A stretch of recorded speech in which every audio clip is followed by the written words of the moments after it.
आम इंग्लिश बोलचाल बनाएंगे आसान। मैंने पैसे उसके मुंह पे दे मारे। I shoved the money on his face. I shoved the money on his face.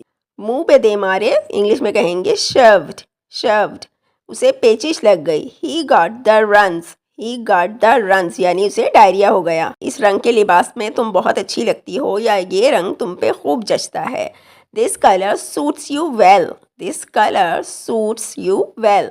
इस तरह कह रहे होते हैं ना कि वो तो दौलत में खेल रहा है, वो तो पैसों में खेल रहा है, तो इसे इंग्लिश में बोलेंगे he is rolling in wealth. He is rolling in wealth. मैं टूटी फूटी इंग्लिश बोल लेता हूँ।